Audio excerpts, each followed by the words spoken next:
6:01, thereabouts. And we are all present and accounted for.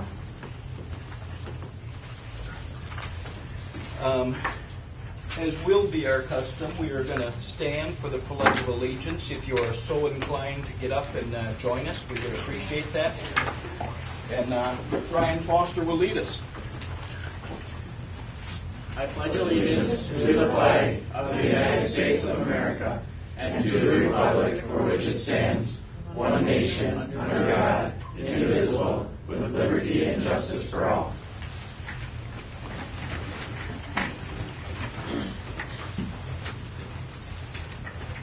Okay. First thing is the agenda. Does any changes, additions that we should note? If not, I would look for a motion to approve the agenda as shown. I'll make a motion to accept the agenda. Motion by Rob, seconded by Jerry. Any other discussion? All in favor say aye. Aye. Opposed? That is carried. Scheduled presenter, Mr. Hodges. Looking forward to this one. Ramp up to readiness. The first time I did this presentation, it only took an hour. So, Good. Well, yeah, that's what Can you bring up that's what you're afraid of? I told him. For you? Yeah. Took that long for you to come. We're going to do a lot of these for the rest of the year, just really, things that we're doing within the school, so I think. Is this when you guys just went over? Kim presentation? Yep. I saw. In fact, about this 4 years ago. I brought this back to the group 3 years ago. College and career readiness, and they show like a bunch of kids riding and students. No, there's none of that in this. Ramp up to readiness. The first I heard about that was in the 2010-11 school year. Ramp Up is a program put on by the University of Minnesota. It's a grant program. It's run by some college professors, and they also have an administrator in charge of the program. It's also a research program that works with, I believe it's the Wilder Foundation. So they're studying the effectiveness of this, and they're comparing, eventually they'll be comparing student achievement for schools who are doing college and career readiness, specifically with Ramp Up, with schools who are not. But when we get to it, I'll kind of talk about some of the reasons. Ramp Up to Readiness is a college and career readiness program. And one of the most important things that you need to understand about that is that Ramp Up does not necessarily try to promote the idea that every student should go to a four-year college. What Ramp Up really promotes is the idea that every student should be prepared for some type of post-secondary education or some type of post-secondary programming, whether that's a four-year college, a two-year degree, a certificate program, or any type of certification program. Just want to make sure that students have the skills that they need to be successful and to be able to access one of those programs. So I'm going to start off with what ACT's definition of college and career ready is. And this bottom one is the one that is kind of the important one to understand here. Basically, ACT, through their research and looking at their data, has shown that if a student meets their benchmark in any of the four core areas of the ACT test, then there's a 50% chance of that student obtaining a B or higher in a class in high school, and there's a 75% chance of them attaining a C or higher in a college class. So that circled area on the end there, those are the four benchmark scores on the four portions of the ACT test that meet college and career readiness based on ACT's data. Now, one thing that I just want to point out is that Cannon Falls High School scores, the average since 2007 is exactly those four scores. So, and when we look at our ACT data as a school from 2007 until 2013 last year, we are right at the state average as far as composite score and the individual test scores. So you can kind of look at us as the cutoff for the benchmarks.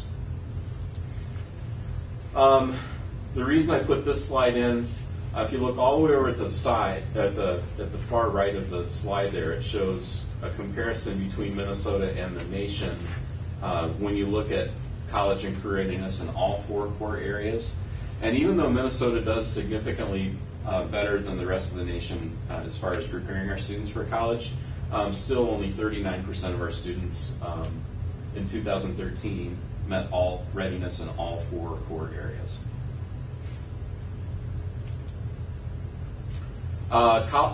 Ramp Up to Readiness is built on these 4 main areas. So the curriculum that will be taught to students will be focusing on key cognitive strategies, content knowledge, academic behaviors, and contextual skills and awareness. And those come from a book by Connolly and a lot of the research that he did into college and career readiness. So I wanted to focus on this last one, which is the contextual awareness. And there was a really good anecdote that Dr. Piquel, who is the administrator that's working with Ramp Up, kind of gave. She does this all day long. This is what her job is right now, is working with students and teachers and schools on college and career readiness.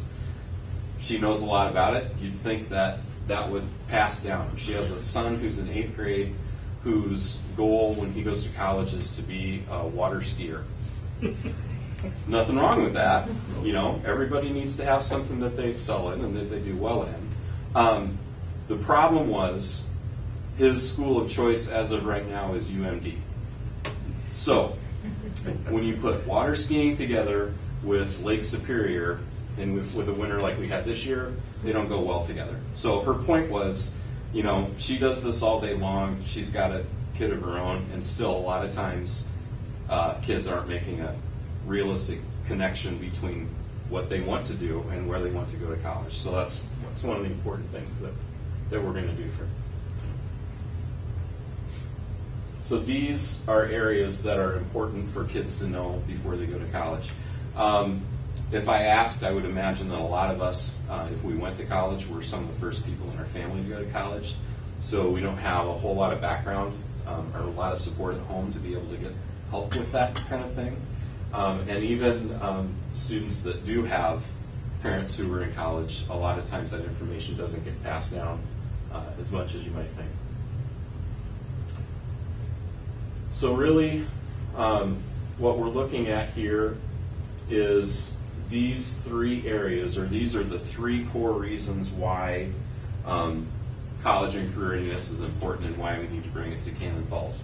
Number 1, a changing economy, and I'll give a little bit of data on why that's important for us. Our changing demographics, not only in Minnesota, but in the nation. And one of the big ones for us is accountability, and we'll get to that here in just a minute. There's some telling data that was part of this report that we saw. This graph shows time from the most recent recession and through the recovery. You can see on the left there's kind of a lighter area and there's a darker shaded area on the right. The darker area represents the recovery, and the line in the middle is January 2010, which is what I guess most economists consider the turning point, or when the recovery started. The green line shows how well people with 4-year degrees, bachelor's degrees, fared in the recession and recovery. The red line shows how well people with associate's degrees fared, and the blue line are people with high school diplomas or less. So you can see that the line, the up and down part of the line, is basically the number of jobs that were available or lost or gained during that time.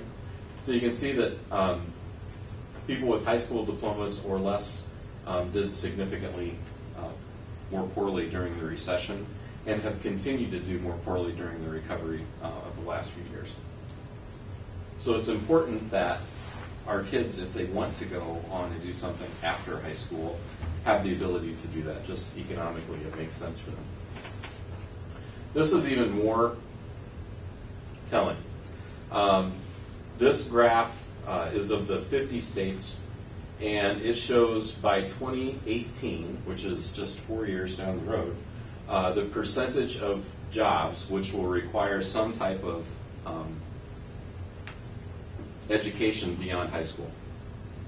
So the national average is 63% of jobs will require that. If you look way up at the top, way up here, Minnesota is number 3 at 70%. So we have a bit of an imperative to make sure that our students, if they want to go on and do some type of post-secondary work, have the ability, because if we want them to get gainful employment in Minnesota, they're going to need that.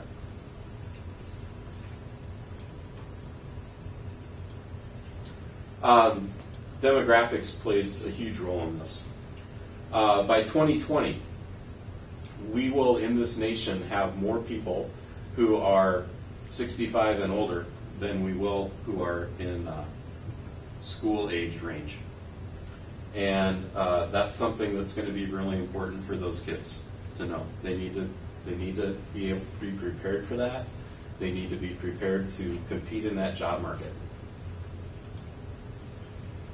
And although this is not as much of an issue in Cannon Falls, in our nation, in our state, we're seeing more and more people of these different ethnic groups becoming part of our population. And there is a gap there. It's a noticeable gap between achievement for white people versus other ethnic groups. And Ramp Up will help with that. It will help kind of lend a little bit of idea on why it's important for students to make sure that they're ready to do something beyond high school. And a huge piece of why we're doing Ramp Up is an accountability piece. Last year, the legislature of Minnesota enacted some legislation that said that all secondary students need to have some type of college and career readiness training while they're in school. And fortunately for us, Ramp Up meets all of the different criteria that were enacted in that legislation. So I'm going to click through these really fast. Here's the legislation up here, here's the component, and here are the pieces of Ramp Up to Readiness that meet those particular components. And there are lots of them. In fact, all of the different components of the legislation are fulfilled by Ramp Up to Readiness. If you want to see exactly what those say, I can either make this last an hour or I can send it to you later. All right. So, Ramp Up fits a nice all of those three issues for us in Cannon Falls. There are currently 53 school districts in the state that use the Ramp Up to Readiness curriculum and who are part of that program. We applied to Ramp Up in the fall and were accepted into the next phase of Ramp Up, which there are 49 schools that are implementing in the next 2 years. And we are one of the ones that were chosen to implement in the 2014-15 school year. So the other half are the control group and the research study, and we'll implement in the 15-16 school year. So we'll have people coming in and talking to our staff and students about the lessons that they do and all that kind of stuff. So the way Ramp Up will look in our school is our homeroom system. Right now we have a 15-minute homeroom every day. Next year we'll go to a 30-minute homeroom once a week, and that homeroom will be devoted to Ramp Up to Readiness. There are 28 Ramp Up lessons that are taught in each grade from grades 6 through 12. And then there are 5 workshops that are our full classroom long lessons that will be taught also. So the different activities that will be done, or the different individual lessons, are based on the 5 components on the inner part of the circle. And then 2 of the big things that will be done a couple of times during the year are the readiness rubric and the post-secondary plan, which students will start in 6th grade, and they'll update a couple of times every year until they're done in 12th grade. So that's kind of it. That's what I have for Ramp Up. So So there's 103 schools that will be participating by 2 years from now. Yes. That's a third of the districts roughly. Correct. What are the others using, or is that just individually determined? Some will use nothing. Right. You know, based on the legislation that was enacted last spring, everybody has to do something with college and career readiness. So they'll be finding another program, or they'll be making something up on their own and finding time to do that. It's one of the largest components of the world's best workforce, that document that we've been working on. It's starting to look more like a book now.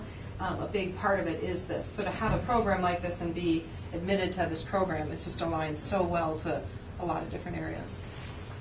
And then we had to essentially contact you and say, this is the kind of program we would like, and then we followed some criteria. Yeah, we submitted an application, and part of the application was we had to identify a leadership team. So our leadership team is made up of me, Kirsten Hoffman, Barb Templin, Holly Winchett, Amy Dumbeck, and Cindy DeRozier.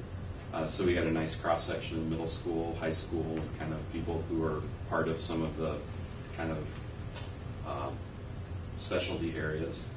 And we talked a little bit about how we're going to implement the lessons and the workshops during our day. And it is going to require a little bit of a schedule restructure for us, but it's not something that we haven't done in the past anyway. But really, you know, one of the neat things about Ramp Up is there's been a lot of talk on some ends of things like the Perkins area about college and career readiness, and there's been a lot of talk about assessment and how the new assessment system is going to be based on college and career readiness. And Ramp Up really takes all of that and ties it together, and it's going to provide some good services to our kids. You know, the focus is on getting kids ready to do something beyond high school. But there are a lot of skills that the Ramp Up curriculum is going to give that are just good student everyday skills. For example, some of the key components of Ramp Up are making sure that students can organize themselves, making sure that they know how to take notes, making sure that they know how to identify key components of things. Reading, writing, speaking, listening are all big components of the Ramp Up curriculum. So it's not that we don't do those in our classes anyway, but this is going to provide some extra focus on those skills that students need. Other questions? I'm excited. I went to this back on MSBA, and they had numbers about kids that went to college and weren't prepared for college. Even though academically they socially weren't able to adapt to a college life. And I just think this is great. Thank you. Well, what I like about it too, it's not your typical, I know when we were in school, it was you have to do a 4-year school. Right. You know that. This is talking about where the skill base is, and I'm part of the Red Wing manufacturer group right now, and they can't find enough kids to be welders at $60,000 a year, and they're paying that apprenticeship. This is a great program because it entails all of that. It's not just that 4-year degree or that 2-year degree. It's talking about skills that Minnesota needs. So And I like it. again, the focus is really, it's not that every kid has to go to a 4-year college or even a 2-year college, but our students have to be prepared to do that if that's something that Right. they want to do. Exactly. So the whole goal is to make sure that kids are prepared regardless of what their choice is.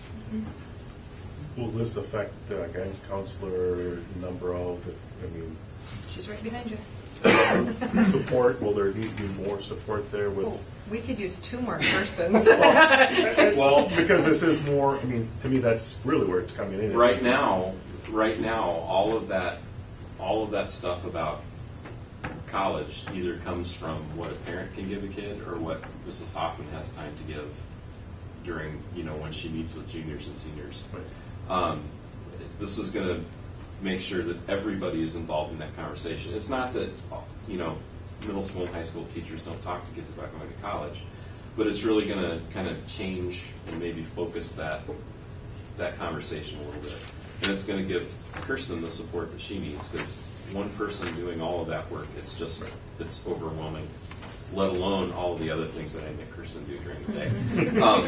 But now everybody is a part of that conversation. Good.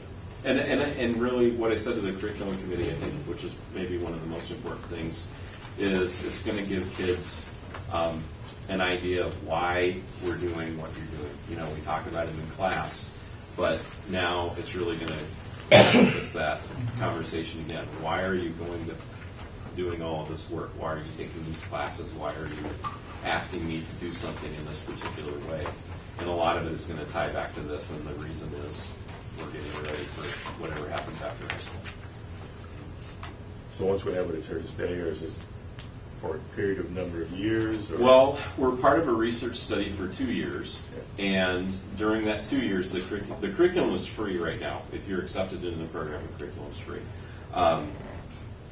After the 2 years, they don't know as far as funding and things like that. My guess is since it's mandated by the legislature, it's going to continue to be there and available to people. So it's going to be one of those things kind of like PBIS. You know, we're in cohort, Mr. Bellarmine, cohort 8 of PBIS. Think of it this way: we're in cohort 2 of Ramp Up to Readiness, and my guess is that most school districts at some point will do something very similar to this if they don't do this specifically. Anything else?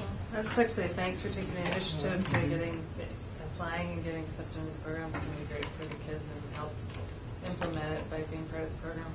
Thank you. Okay.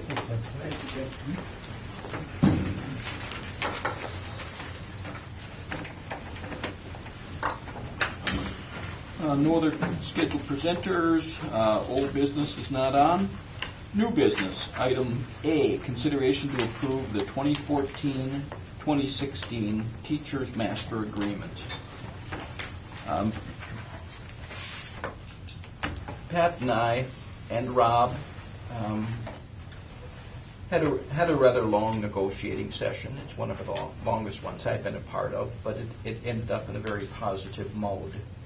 And Pat was our chief negotiator and did very nice work on behalf of the school. And when we added an alternate just to make sure that we'd always have representation there, it's always meant to be we'll call you if we need you, pop in here, but actually Rob may have made more meetings than either one of us, so we had good consortium thinking there. But I will ask Pat to maybe speak on that.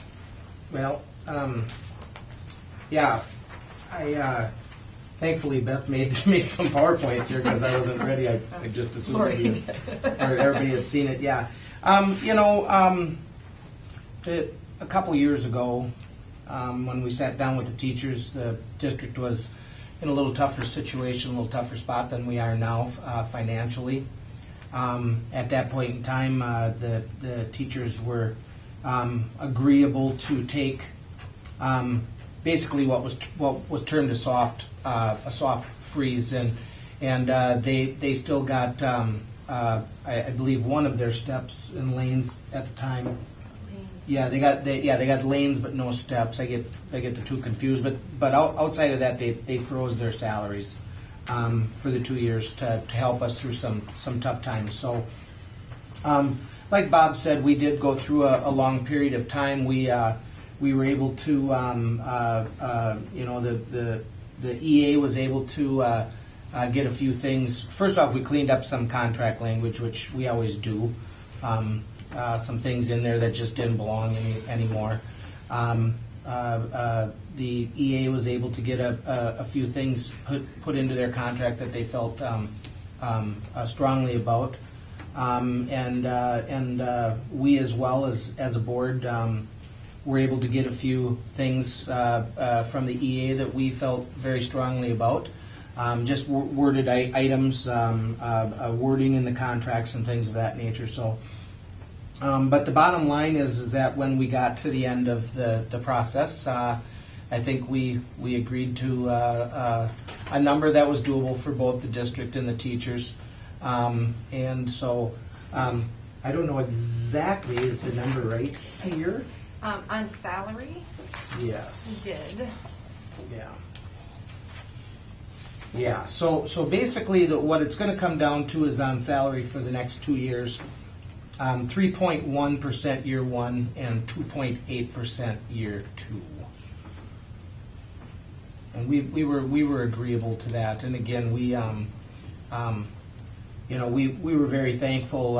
I myself was very thankful a couple of years ago that the EA stepped up, and they stepped forward 2 years ago and said, we know the situation of the district, and it wasn't anything that we even at the time. I don't even know if we went in there and actually pitched it. I believe it was kind of an understanding right from the get-go. So, but anyway, that's where we ended up. 3.1 year one, 2.8 year two. So I think I speak for Rob and Bob when I tell the EA that I'm happy we were done, but we appreciate it. It was civil the whole way. You know, we were hearing about a lot of districts that weren't having civil negotiations, and even though it took us a while, like Bob said, as the longest one I've been involved in. We all stayed professional, and we all just we sat down and we discussed the issues and at the end of the day, we came to what I think is a good settlement for the EA and for the district as a whole. So I would look for you guys to approve this contract. Does that include benefits, all benefits? No, It does not. That's just salary. That is just on the salary. I think the total package, if 8.3? yeah, 8 point. I'd have to go dig it out I can send the entire thing out if you'd like. Yeah. We have to report it to MSBA, so all of that will be public knowledge for anyone to look up. It hasn't been reported yet. I just haven't gotten to it, but.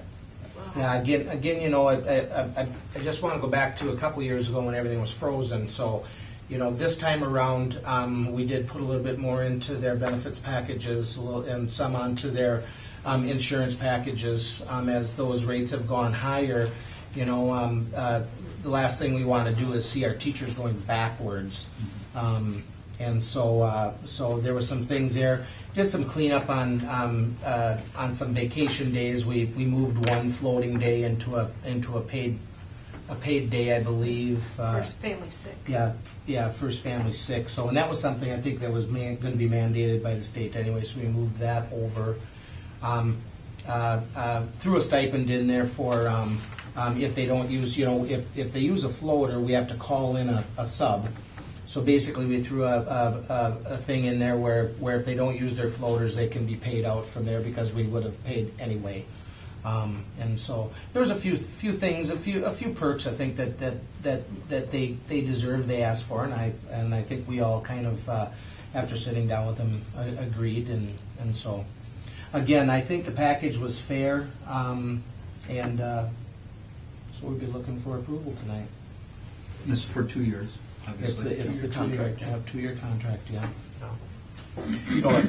Other than the meet and confer, which we do from time to time, we don't have a lot of opportunity to sit across the desk from people and just kind of bare our souls in a way, and just they learn more about the state of the school, and we learn more about the contract and maybe issues that they're dealing with, and some of the issues like less educators. It puts more on them, and if you look at this negotiating session and the last one and divide them up by 2, I think that we've come up pretty well on that as a district. I would agree, and just from my point of view, and I put this out to Bob and Rob on several occasions. We do a lot of bragging about where our kids are. There's a lot of good information coming out. Test scores are good. Academics are good. We've got this We the People that is constantly vying for trips to DC. Every week there's pictures in the paper of our kids at debates, and PBA, which I think is Professional Boulders Association, but no, it's like Business Association, I think. But what, we're doing well. We're doing well, and that's a reflection. That's a reflection on our teachers. And like Bob said, we've done a lot of cutting. This is 9 years, 9 springs on the board. It's the first one I'm going to get through without a big significant cutting of personnel. And So I just I feel that they really have put forward they're putting out a good product. Let's put it that way. And I think I myself walk around and kind of brag about it. I don't know about the rest of you, but so I think that this was a very fair deal for them, and I think for us as well. We're getting good bang for our dollar. We really are. I'll make a motion to approve the teacher's master agreement. I'll second. Motion by Kurt, second by Brenda. Other discussion? I just know it's been very challenging for everybody. It's whenever something like this happens and you have to meet at the table, it's got to balance it out for both parties. I know it's been a challenge for everybody, and I appreciate all the work that you and the teachers have put into this, and good job. Thank you. Thank you. Okay, all in favor of the approval of the Teachers Master Agreement, say aye. Aye. Opposed? That is carried. Item B, consideration to hire and post an assistant principal for the 2014-2015 school year. In light of the fact that we have I think a real team administration approach, I'm going to ask each one for just a little bit of input toward that. So this is, again, talking about cuts. We've done a lot. We used to have 4 administrators, and we've got 2 Actually, now. when I started here, we had 6 of Yeah. DNs, right? Yeah. In my first year I was here. Obviously, I don't ask for much. I am coming to you tonight asking for something pretty substantial. The biggest items that have been added, obviously you get updates from me about legislative updates and these things that we have to do, and they're unfunded, unfortunately, but we need help. Targeted services are coming. This is going to be a great thing. It's going to help pay for this position. If you're not, I'm going to have a presentation on what targeted services are coming up, but definitely a great avenue for our kids to get the extra credits, or if they're behind, or at the elementary school. Mr. Bell has got some great ideas for targeted services there as well. The whole Goodhue County Ed District is going to be doing that, so there's some direct funds that come in with that. Obviously, the teacher evaluation, which I believe Kurt is our rep on that. No, Thank you, I'm sorry. I no, apologize. principal. Oh, you're in the principal. Okay. Yeah. The teacher evaluation is substantial. It's huge. I really don't know how Mr. Hodges and Mr. Bell, myself, anyone with a principal license can do these evaluations. We are definitely going to need help on this. This is a mandate. We have nothing to do about it. Of course, no money attached to it. DAC, which is our district assessment coordinator, is currently being done by Ms. Winchell.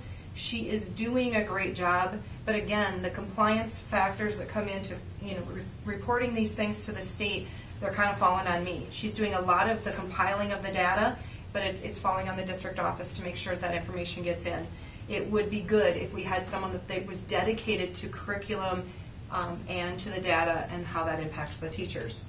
The World's Best Workforce, again, a mandate that no money has been attached to. It's already at about 62 pages, and it doesn't even have all the details that are in it.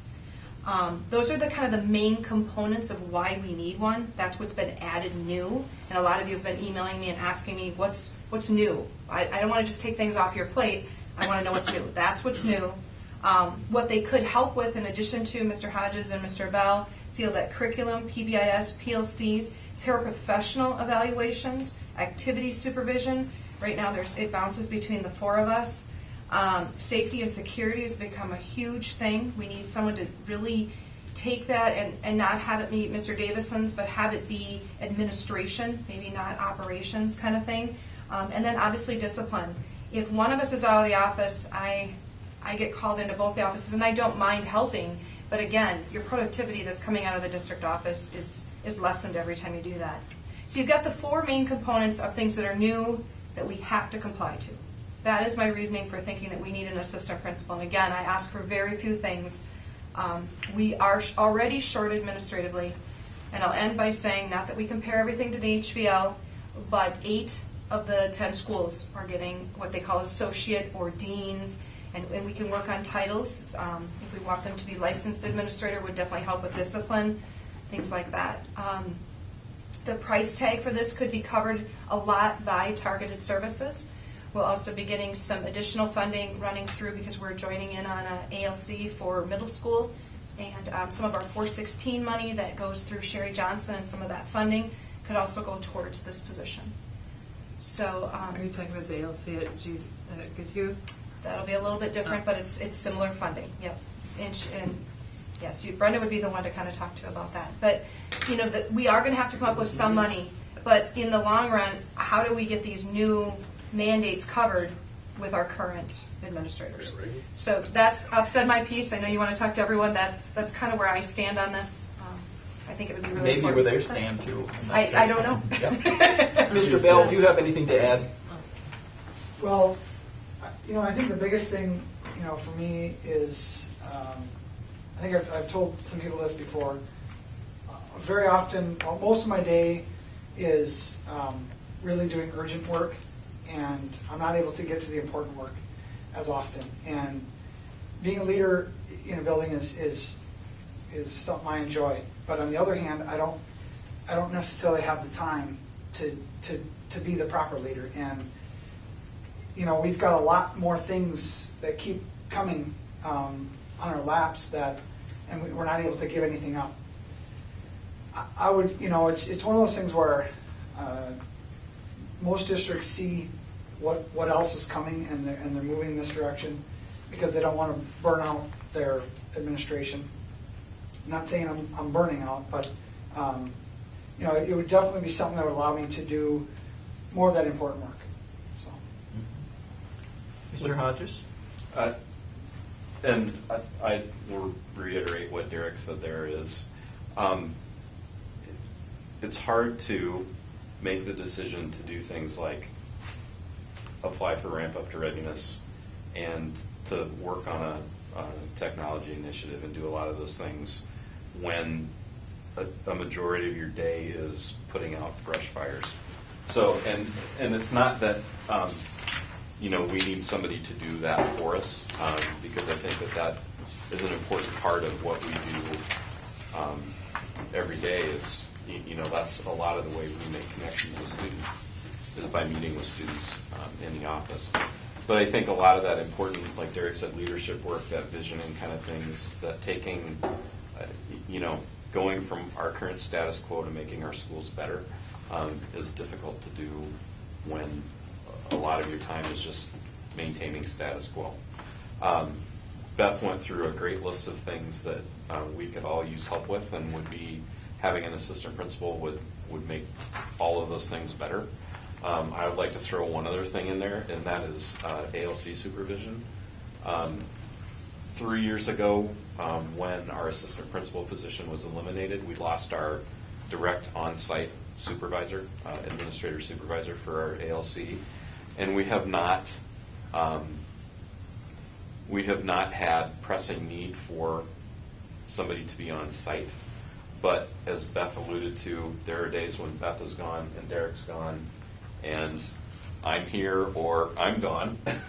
And then we have nobody There's always Jake. to cover things. Yeah. I'm concerned not only for administrative supervision of the ALC, but I'm concerned about teaching supervision at the ALC too. It's been the one area where percentage-wise, it doesn't look like we've taken, and straight dollar-wise, it doesn't look like we've taken huge cuts. But that program is running at complete bare bones. Like, I couldn't in good conscience take away anything else. They already have no budget other than just paying for staff. It would be good to have somebody to be able to help there on a fairly regular basis as an administrator. So.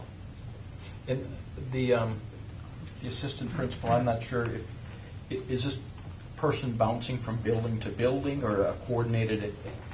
I think that's something that we are going to have to determine exactly how that's going to work, because it's going to be a shared position throughout the district. So we'll have to kind of determine exactly how we share that position, because I think Derek and I are going to both be, fighting over how much time that person's And with us. they would so. follow the same contract, the same, they would get evaluated just like they both do for me. I mean, they would have a direct supervisor. We're not adding one building and not the other.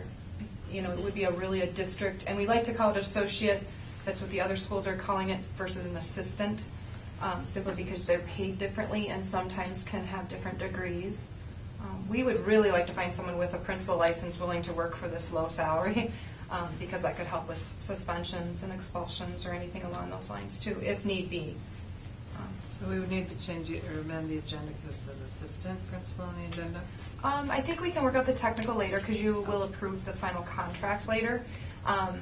The admin team decided not to really move forward with much until we knew where you were at. We didn't know if you would land with a 0.5 or grant us the 1.0 that we're asking for. We didn't know if it'd be denied, so we thought, why work on something if I didn't really know where you were on this. So we would come back to you with a final contract. We've already got it written in the principal contract. They're going into negotiations now. We could simply add a line for associate. Some people reference them as deans. We do have a couple staff members on staff that aren't licensed principals but are working on their principal licensure. Kind of a known quantity is sometimes nice too. But those are all options down the road. Yeah. Well, It'd be nice to know if we're going to split them between the schools or Yeah. what the whole intent is, and then where we're going to house them, I guess, is the two things I'd like to know. I think the main thing to look at is this is a district staff member. Those 4 things that I've named off: targeted services, assisting in teacher evaluation, covering these gentlemen so they can get out into the classrooms, the DAC, again, district office, and the world's best workforce. The main reason why we're hiring this person is to help with district-wide administration. So I think that's really the way you should look at it. Then what we'll do is we'll sit down, and when things come up, like testing periods are going to be really tough times for one of the buildings and not the other. Or if PLC involvement, they might be working at the elementary on a certain PLC thing, or a literacy night, or something along those lines. This gives us flexibility. I don't know if we want to say, okay, Monday, Tuesday, Wednesday, it's high school, and Thursday, it's the ALC. I think the way we envision it is a district person where they're needed. Floater. A float. One week might be We're at using the the floater school, or word the tonight. Yeah. next week might be at the high school. Yeah. I guess what I hear is our principals are split between working on the future of the school and the district, and then working on the past of what, the disciplinary actions, we have a problem, Right. and putting those things out. So if we take that last part off of their plate, where they don't work on so much of what just happened, disciplinary expulsions and those things, then we give them more time as principals to work on ramp up the readiness and other programs. We had a great example, I thought, at the transportation meeting the other day, tracking down the camera and doing this, and I looked down at their desk, and here they are working on a great one-to-one initiative. We're getting this off the ground. It's going to be one of the best, we've ever seen, and they're stopping what they're doing to go handle a bus issue. Right. I just think the bus garage could call this person and say, we've got this issue. It allows them to, once they get going on something, to have the opportunity at least to finish it. Work forward, not work And backwards. these mandates are nothing to mess around with. There's money attached to this. If they're not in, or if we're not in compliance, I just know that the 3 of us are really taxed, and I feel like we're doing everything we can. I don't think anybody here disagrees with that. Sure. And I don't know if maybe there's another solution. I think it goes above compliance, even though, just being on the curriculum committee and just talking and listening to what Tim and Derek and the other teachers and staff have to say, it seems to Right. me that there's a vision out there and there's goals that have been set, and I really appreciate that. And if you can't do what you want to do, if you're being bogged down by other issues that can be addressed by someone else, you can't do your job efficiently, then I think we're going to fail. And I think at this point that's what's necessary, then we need to do it. I'll make a motion to accept consideration to hire assistant principal. And I'll second. Motion by Rob, seconded by Pat, and this is a 1.0. Yes. 1.0 for 2 years. So For 2 years, so 214 to 216. it'll fall into the new contract, yes. Okay, just so I'm clear on that, for the upcoming 2 school years, not just for the upcoming year. Is that what Correct. this shows here? It's the new contract, correct. This will be 15-17. Okay. And that's all right for your Yes. motion, Well, your second? you're- It's 14 through 16. Starts fall of 15. 14, 15, 15, 16. Yeah. Correct. Sorry. The Correct. next Thank you. 2 calendar school years. Correct. All right. How many people should take that? Hey, I'm just reading here, and we're interpreting that. Change it So to once. we have a motion by Rob and a second by Pat. Any other discussion? All in favor, say aye. Aye. Opposed? That is carried. Thank you. Look forward to more information. Discussion item, selecting an official Bomber logo. Now, there's been a couple of emails going back and forth, and, you know, in the scheme of things, you question where it lands in our priority, but you are getting some requests on that. Yeah, we just have a few logos out there that are being used, probably 4 or 5 different ones that are being used, and we just had a vendor ask us, is this your official logo? And we didn't really have an answer, so we thought maybe if we felt it was important to have an official logo, to bring it here and let you guys decide. Well, even when we go to conferences or Minnesota High School League, they put your logo with your school, I thought that was and our logo. we don't really know. Well, we've That got- is kind of the one we use now. If you That's talk to Ken vendors, that is not an easy one to screen print, and I like a lot that. of people don't like it. They think it's too boring. You like that one? That one's already gone. The star shape. The star shape has been They're all gone for a long time. Yeah, those are gone. Right. And then you got the ball, the cannon with the ball. We don't know exactly. We think maybe the cheerleaders started that one. So which That one? was way back. The- You know, it's- that was Dave? Yeah, Yeah, Dave did. You know, it's Okay. it's funny because I don't know if you all remember this, but after 9/11, after 9/11, there was a letter to the editor about this insignia and the inappropriateness of that insignia. There's letters to the editor all the time. Yeah, we're aware. Yeah, Inappropriate. So, you know, I'm not sure where we go here, but sometimes I think this is not in our job description to make final decisions on an abbreviated number. And I was kind of thinking maybe we leave it up to our student body. Maybe they can come up with ideas for us. Maybe this is the one that it is. But, you know, we're kind of citizen soldiers here, and I would like to see if there's any input from our student body on that. How we begin it, I don't know. That just Let's look for Ryan to answer that. Student council? Possibly the student council could administer that, maybe, It's a if government that's what body. you were looking towards. I personally am. I don't know how anybody else I'm feels. full agreement. Yeah. I mean, the only thing I guess I look at, and I've changed logos with companies, and it gets very, very expensive, and what's identified and how official is it if you officially make a logo? Does everything else become non-existent and no one can use the old ones? Or is it just a, hey, this is what we'd like everyone to use, but you can still use everything else? I don't know. Jake and I probably get the most calls. They would like something. They would just like us to pick something for the official. I guess there's no problem if people use other ones, but So these are vendors that are calling, or they're parents that are There was, calling? there was a vendor who asked, is this the new official logo? Oh, okay. So, It'd be nice to have uniform sweatshirts if that's what it comes to, and if we have a vendor who sells such things, it'd be nice if they could just understand what. Well, yeah, I suppose if we were to image ourselves into one logo, would be nice. Website, student wear, hallway, gym, field house. Recently, wasn't it this one that's been, that was on the Mechanical? gym floor.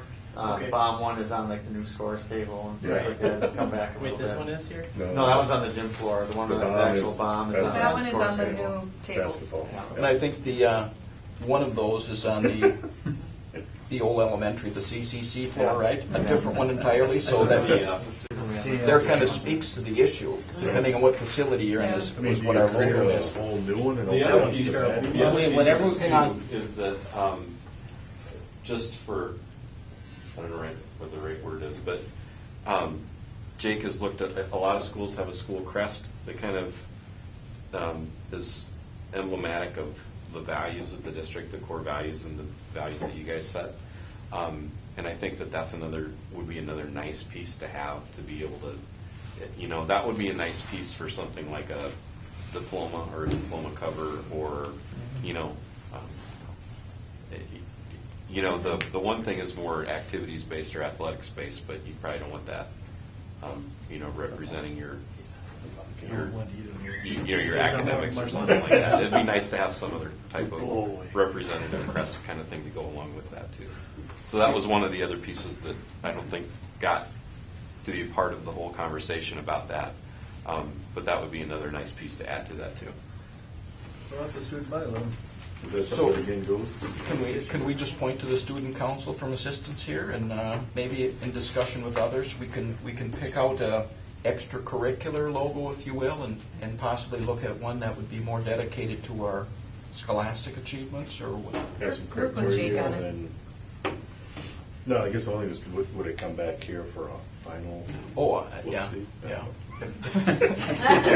I'm just thinking if there's any cynicism coming out of that group, this is what we decided to do. Don't give it to the seat, no. If I might make a suggestion, I think that, this is one of those things that always is emotional and it gets pretty passionate with former graduates and alumni. This might be a nice opportunity to do something more, to get a public, kind of more of a public group together. Not just, we want students to have input on that too. They're a part of it right now. But to have some of the historical perspective.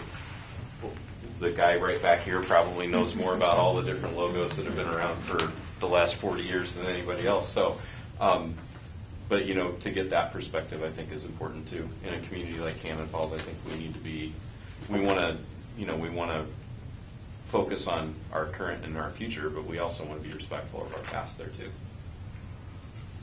Kirsten, did And you I'm have not an official volunteering team to logo? run that, just so you know. Hang on, back in your day, did they have an official logo that you recall? I just wonder about historically, if we've never committed to anything, then we don't really have anything to gauge it by.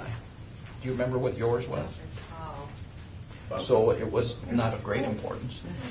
What do you guys use for class rings, or doesn't Jocelyn's do that anymore? Ours was always on our The class current ring. class ring is the CF. Okay. But it has changed I over have the the years? Canon. Yeah. I guess, yeah, my class ring has Really? Canon on it. They changed over the years. Like yours. Got a jacket? Yeah, Dave, you're from an era very similar to mine. yeah.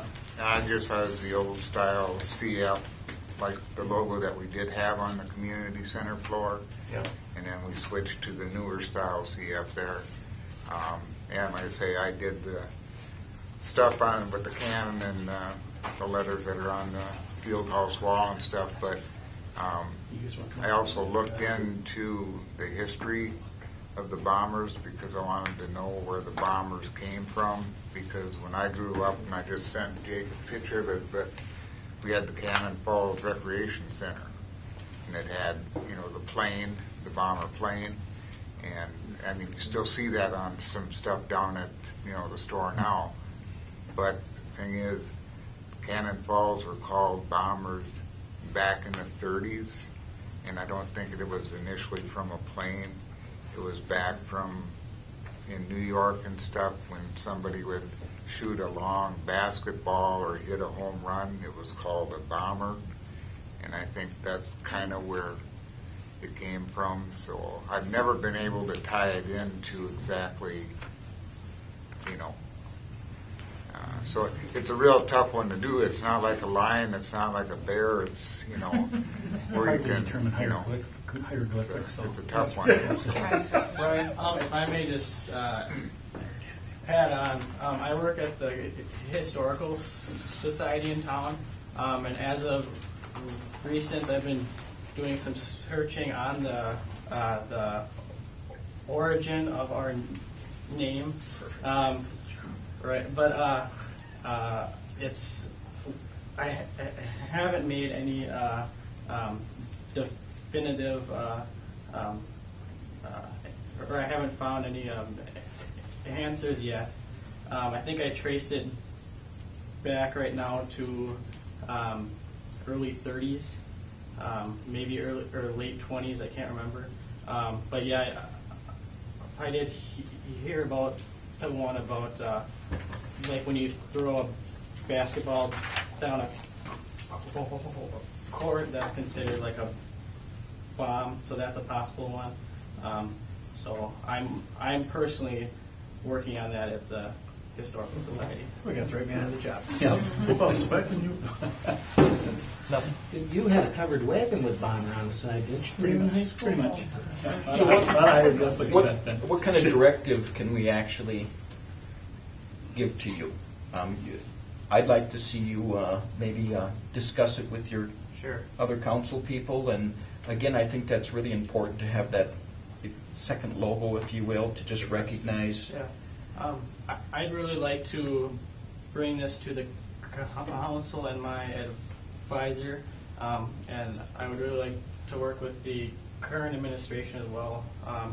And like you guys are all talking about, we will obviously bring it back for discussion and approval. And yeah, I think it's a great idea that we get the opinions of past alumni as well. So we'll be working on that.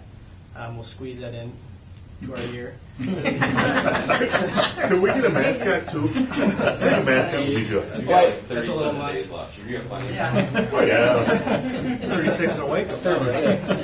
36 and a wake up. We can always extend it a little further if we need to finish that. You know. Sure.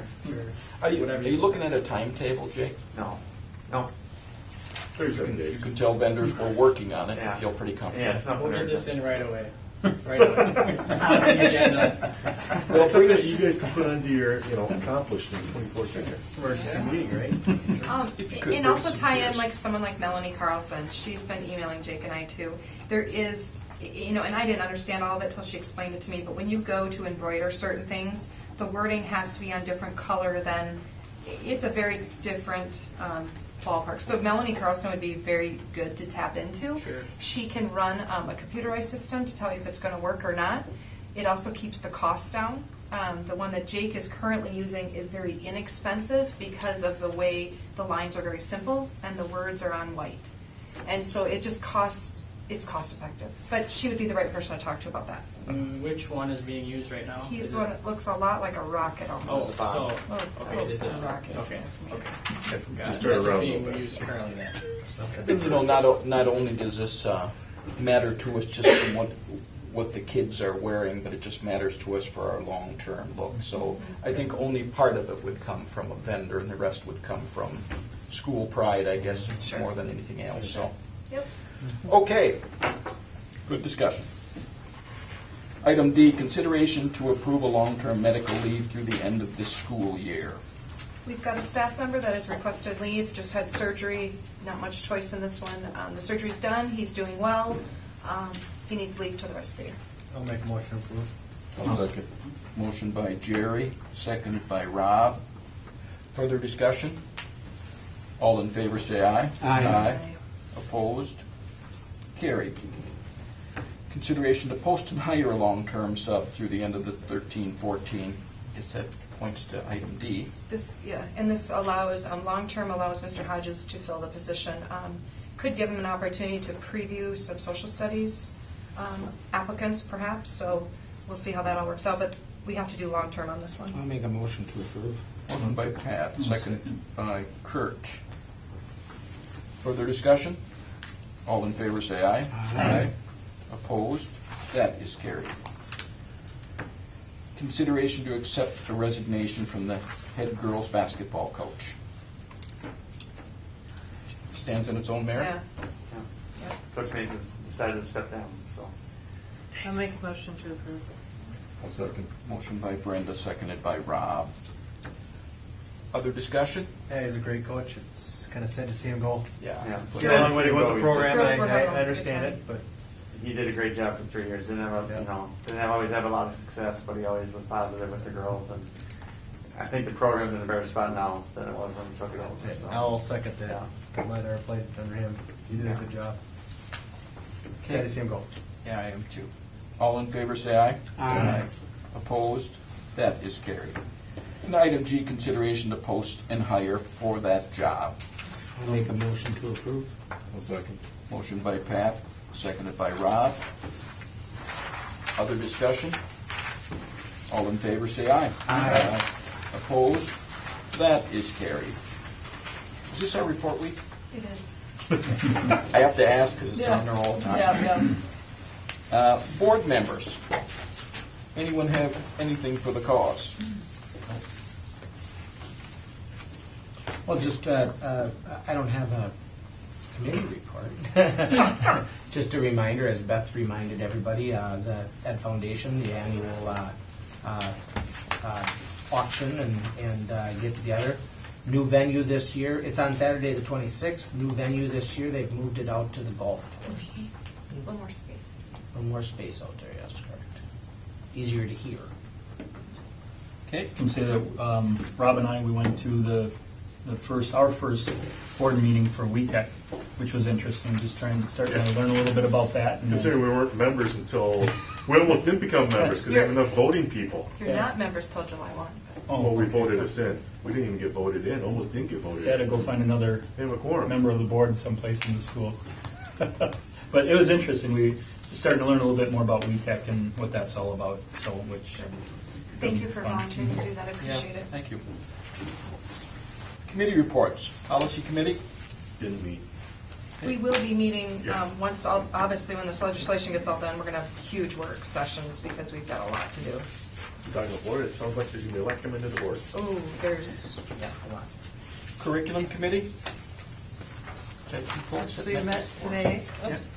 Do you want to talk about it? Yes. Well, we had an update on the elementary literacy curriculum from Derek, and there's a subcommittee that's working on that, and they've narrowed it down to 3 different full curriculum programs. And I don't know if I need to mention who those are, but they'll be it'll be tabled really till next fall. They'll be giving presentations, and then they'll be purchasing the program like the February, following February, possibly highlighting some of the materials. And then we had the overview of the ramp up to readiness by Tim, so we got to see that twice. So I think we got all the details down on that now, which was very good to learn about. And then also Jamie gave an overview of the Ames, Web, and STAR testing and gave us a nice chart on all the different tests and when they happen and who they're given to, and so that was really good information. Thank you. And that was the last one for the year, right? It took you right up to 5:59 and a half, so you Yes. get your results. Okay, anything from the facility committee? Next Monday. We've got a lot that we're working on, from camera security is the big project right now that we're looking at different phases on. Actually, that's what we're going to meet on energy as well. McKinstry. Yep, comes in, like it was their presentation, we're looking at a couple different companies to become more efficient as a facilities. Savings, rebates, different things to get us more into what's out there, what's being adapted by all the schools around us as well. But yeah, we'll have more after Monday, I think. I think you're going to see a bunch of stuff come out of the committee pretty soon to you guys. Okay. I got a couple other committees too, if you want. You're on too many, I think, aren't you? I got voting and transportation real quick, just everything's going pretty good. We had a meeting just a little while ago with Andy running it for the first year, doing pretty good. Looking at new cameras though, that might be coming up to the board here pretty soon, looking at different companies for that. New technology, ours is 10 years old, and they don't work as well as they should. So that's going to be something that'll probably come up to you guys. One-to-one, 2 things on technology at the one-to-one, and we've got the infrastructure set up for now. We got about 80,000 into it. There's still going to need to be a little bit more, but with WeTech coming on board, that's going to kind of change that look. But we should be pretty much ready to do the one-to-one at this point. So am I correct? And we're Well, some of the grades have already implemented. right. But We've got some, and then looking at the different hardwares and stuff. So that'll be coming to you guys as well, probably fairly soon. And just staff development, working on PLCs, working on curriculum writing for the summer, just getting ready to really tie everything together. So there's a lot of stuff that's coming up and going to come up to you guys. We have a lot of stuff coming up, and it's just a pleasure to see it all being positive Yes. and all looking ahead. So it's exciting. A lot of good things. Yeah. Soup's report. I know you're tired of hearing about all these bills and everything that's going through, but it's kind of what's consuming all of my time right now. I'm going to give you kind of a short synopsis of the bullying bill, the one you hear the most of. We're not going to go through it tonight. I know I've sent you enough emails on this. You're probably sick to death of it. But it really is a change for schools. The big thing is that it applies mostly to student bullying. It does not cover, they took the part out where a student bullying a teacher or a teacher bullying a student, vice versa. This is about student to student. It takes away the traditional notions of student authority. That's still in there. It's defined by 4 parts, and that's where a lot of administrators were really against the original bullying bill. And you'll see those 4 objectives listed. Bullying is intimidating, threatening, abusive, hurtful behavior, offensive, involves imbalance of power. I'll obviously let you read all through those things, but they narrowed it down to 4 parts, and I really like that because they made it more simplistic. Districts must adopt or amend existing policies. Amazingly enough, the entire HBL next week is going to sit down and go through all of our policies, and then we'll bring it back to the policy committee, make sure that we have every element in there. We really do have most of the things except the training portion of it for administrators, and then we'll have to have some teacher reps and things like that. We'll have to get a committee together. Basically, everyone's calling it the bullying committee, which we've got to come up with a little better of a creative name than the bullying committee. But for the most part, what we have in place, because we're using an MSBA model, is going to be able to be used. The policy must be distributed, and it can't just be on the web page. We'll work through that through administration. So you've got the handout, and you've got kind of the main points there. This is something that if someone from the public approaches you, make sure you really are versed in this and understand it, or send them to me. Don't just assume that every part of it we don't have or something like that. The other big thing, and I put it in an email to you this morning, it looks like we are going to get the 1%, $58 per student. Again, I think they saw the fact that how do we keep adding all this stuff to the schools and not give them something? So we're pretty excited about that too. This is a non-budget year, so it was kind of surprising to have them do that in a non-budget year, but we're excited about that. Committees, you guys just went through a lot of those. April 2nd, April 14th, April 21st, pretty much. We've got a lot of meetings going on right now. I sit on 9 of those, pretty much all with Rob. But I do ask on the committees that disperse that information if you need to. Brenda, if you go to a Goodhue County Ed District 1, don't be afraid to send out maybe a little blurb on what happened at the meeting, because sometimes what happens, it's a month before you go back again. And sometimes that information, we can't be doing reply all or anything like that, but an informational email may not be the worst thing. So that's all I have. It's really been great. I spent a week with my dad, and thank you for all of you for letting me go on vacation. It was kind of funny. I get to the top of the mountain and I'm jotting down notes to myself, but work never really went too far. But yeah, I was gone. Yes, Kurt, I was gone. Oh, I'm kidding. I heard that. Thank you, Dave.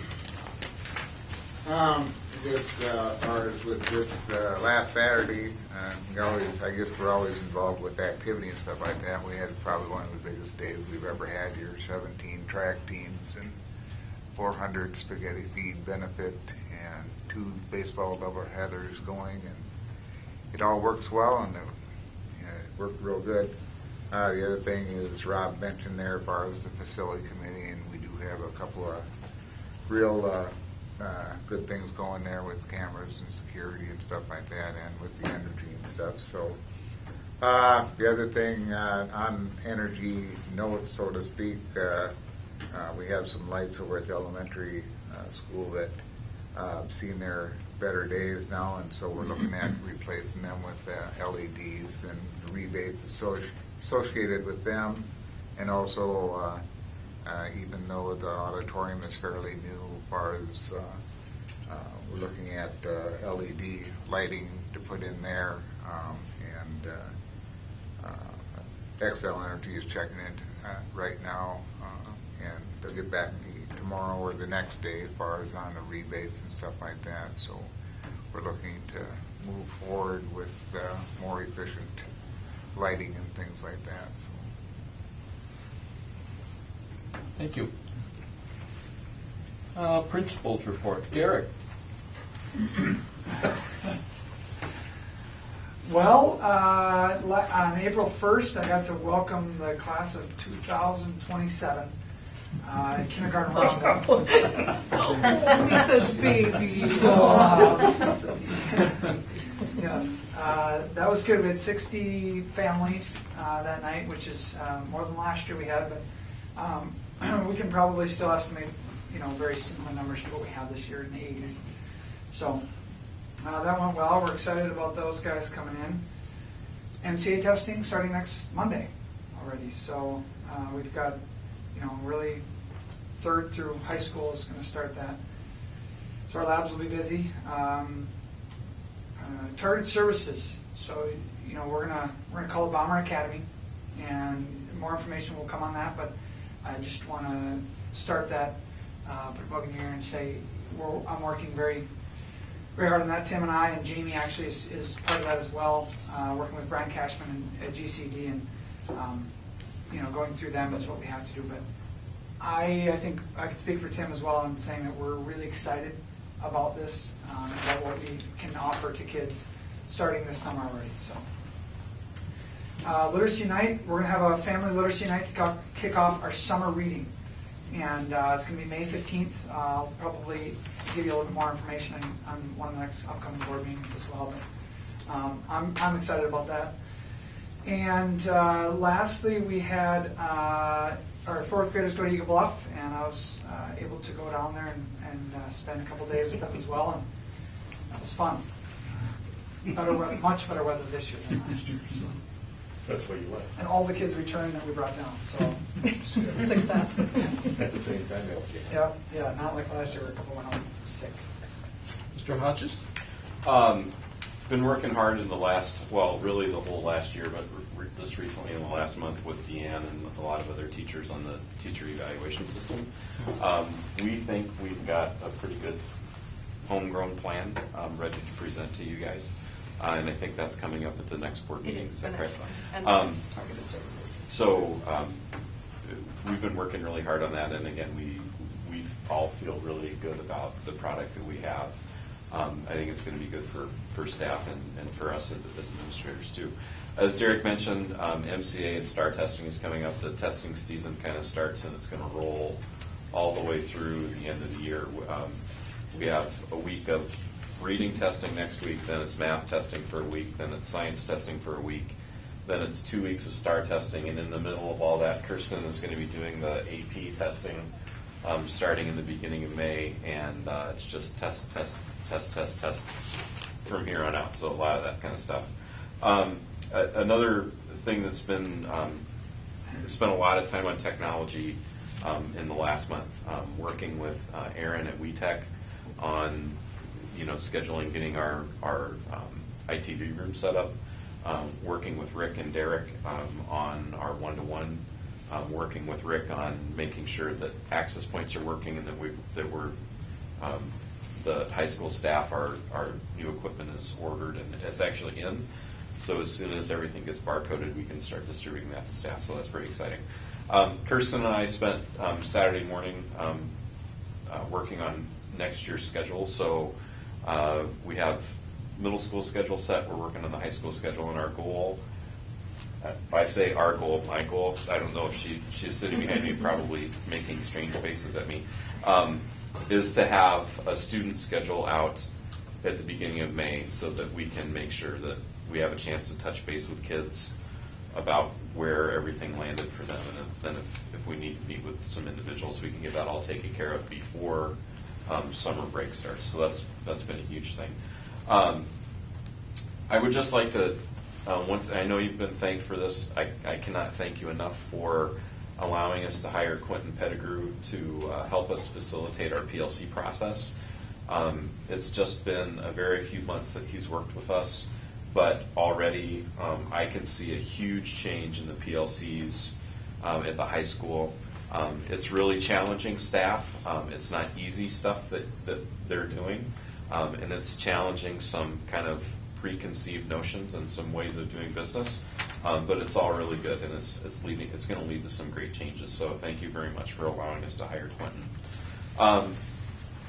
We just started within the last 3 weeks, really, at the high school with our PBIS system giving out Real Deal tickets. And surprisingly, we've seen great success. It's been really popular with kids. We kind of wondered whether the high school kids would like that very much. I don't know how Ryan feels about that. Have you gotten a Real Deal ticket yet? I've gotten a few, but I've never won anything. So. Have you turned them in? Yes. Okay. But, you know, we've got a list of little things that kids can pick from, and it's been really great to see all of our kids get excited about that. Middle school kids, for whatever reason, have picked sitting in the teacher's desk during class. That's been the one that they've chosen. High school kids have chosen lunch out of the building, so, you know, go figure there. We don't let staff pick that one because we're afraid they might not come back. And just one big upcoming thing for us is on May 6th at 6 o'clock, we have our 2014-15 6th grade parent orientation in the auditorium. So we'll invite all of our current 5th graders and their parents to come and learn a little bit about how middle school will be different from elementary school and try to start easing some of those tensions. My babies are going from the elementary to the big middle school. So. Okay, thank you. Jake. Yeah, we have opened our preschool registration for next year. Without really even advertising, we just handed out registrations at preschool screening and to our current families. We're at 46 enrolled right now. Last year we considered ourselves full, and when we got to 90 students, so we're about halfway full there. I'd say they're coming in sooner. Last year we'll take registrations throughout the summer, so not worried about that at all. I say we're even ahead of schedule compared to the last year and most years. Summer planning is well underway. Molly does a great job with all our offerings we're going to do this summer. Some of our new offerings are aimed to generate some interest in some things that, girls basketball and some stuff that needs some numbers at a younger age, give them some options at a young age. Our ECFE numbers have been great this year. Kind of since I've been here, our numbers seem to be always kind of low in ECFE, and this year they've really skyrocketed a little bit. My daughter's enrolled, and on Tuesday nights, I think there's 17 kids under the age of 3 in one classroom. So it's a big classroom. Barb Monroe, Nancy Fox, and Lori McWaters do a great job. It's been fun to be able to bring my daughter there. Our speech team is, I think they're unbelievable. They don't get enough credit, even though you see them in the newspaper every week. People don't talk about them enough. They're HVL champs and section champs. They sent 14 kids to the state tournament, which we think is the most in the whole state. 4 of them placed. Cindy Earhart was a state champion for the 2nd year in a row. I talked to Cal Vandenhoef today, one of the coaches. He said there are 3 or 4 returning champions this year, and she was the only one to repeat as champion. So not easy to do. Josh Stievenhaler took 4th, Matt Lockett took 5th, and Matt Brewer took 6th. So four of them placed out of 14. And then, like I said, the coaches do a great job. We hosted a tournament a couple weeks ago. We had over 450 entries. We also hosted subsection this year too. So they do a great job. They're great at communicating with teachers. They're going to use their classrooms and stuff like that. We're lucky to have those 3. Spring sports are well underway. Our field has been in great shape. Our softball team actually got an extra home game today because Triton's fields weren't ready and ours were. So we brought them up here, and Dave and his crew have done a great job with that. Coming up, hopefully at the next board meeting, a soccer co-op with Randolph. We've talked about it. Randolph is interested in doing it. They have the paperwork. Their board needs to approve it first, and then we'll bring it here. And hopefully you guys will approve it too. There's a couple kids interested in doing that. May 10th, we're hosting an HVL track meet. So the whole conference is going to be here for a big old track meet. So pray for good weather. Ryan, student report. All right. I would like to first thank the school board for giving the student council the opportunity to work on the school logo. I think that's going to be really exciting. So thank you for that. I won't reiterate what Jake already said, but lots of success in school sports and activities, speech, phenomenal. I used to be on the speech team, but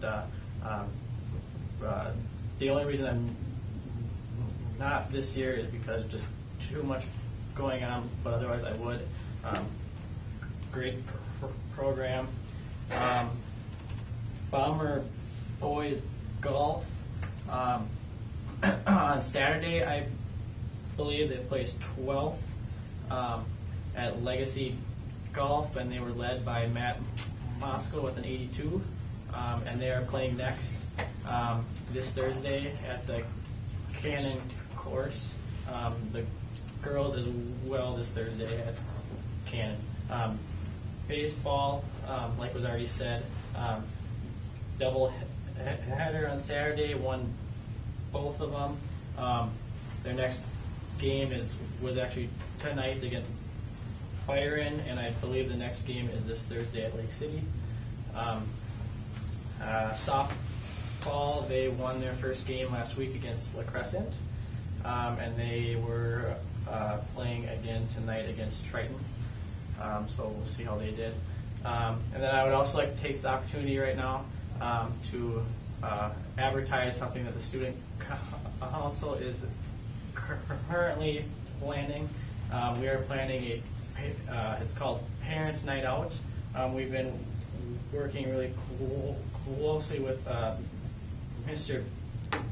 Bell at the elementary school because it's designed for the parents of students in preschool through 5th grade, and it's really just to give the parents a chance to drop their children off at the elementary school. It's going to be Friday, April 25th, so next week I believe, and it'll be about a 4-hour period, just so the parents can go out. We've been working with local businesses as well, trying to find discounts, and we thank Country Kitchen and Nick's Diner for providing those discounts to kind of help get the word out and get parents more excited about that.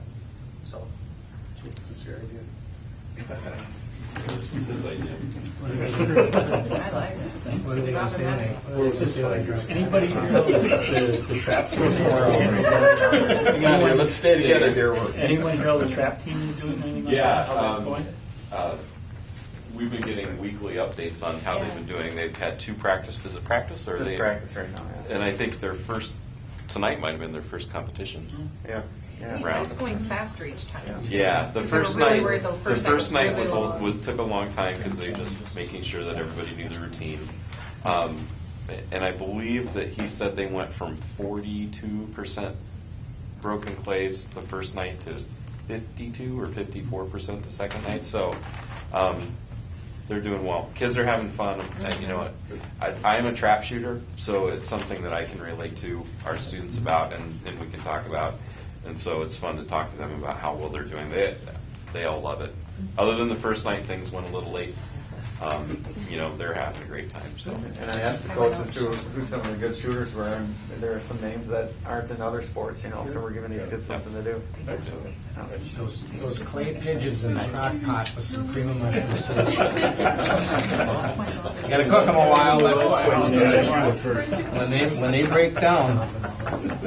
Okay.